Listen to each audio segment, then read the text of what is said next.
وہ یہ ہے کہ حدیث شریف کے اندر یہاں پر جو حدیث شریف کے اندر جو لفظ آیا ہے سماسرہ کا، تو آپ صلی اللہ علیہ وسلم نے سماسرہ کا نام بدل کر کے تجار رکھ دیا، اور یہ اچھا نام ہے اور بہتر نام ہے اس حیثیت سے۔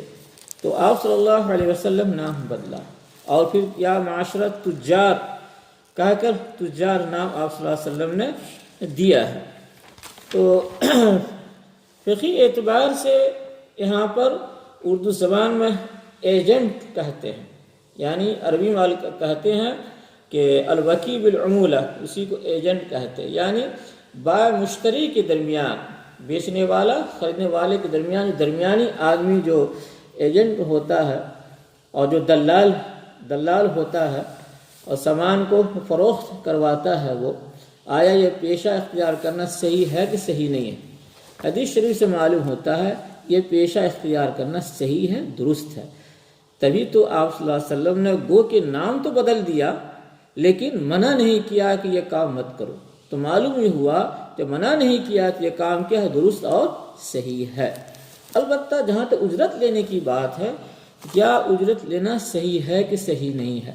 اس لیے کہ پہلے سے اجرت طے نہیں ہوتی ہے، سمجھے؟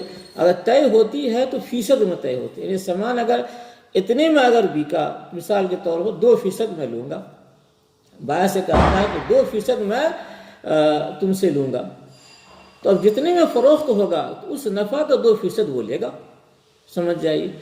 تو اب کتنے میں فروخت ہوگا معلوم تو نہیں ہے نا، تو ثمن کیا مجہول ہوا۔ اس اعتبار سے بعض فقہا کہتے ہیں کہ یہ عمل درست نہیں ہوگا، اس لیے کہ اجرت مجہول ہے، اجرت مجہول ہو تو معاملہ درست نہیں ہوتا ہے۔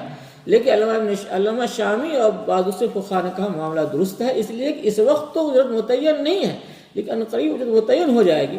اور یہ جو جہالت ہے، تو ہر جہالت مفسد عقد نہیں ہے، ہر جہالت کی وجہ سے عقد فاسد نہیں ہوتا ہے۔ وہ جہالت کی وجہ سے عقد میں جھگڑا ہو جائے تو وہ مفسد عقد ہوتا ہے، اس عقد فاسد ہوتا ہے۔ یہاں پر جھگڑا ہوتا ہی نہیں، یہ معاملہ اتنا رائج ہو چکا ہے کہ جھگڑا کبھی ہوتا ہی نہیں۔ جب ہوتا نہیں ہے تو لہٰذا یہ جہالت فاحشہ نہیں ہوئی اور یہ جہالت مفسد عقد نہیں ہے، لہٰذا معاملہ درست اور صحیح ہوگا۔ خلاصہ کلام کے طور پر نکلا یہ پیشہ اختیار کرنا بھی درست اور اس میں اجرت لینا بھی کیا ہے، درست اور صحیح ہے۔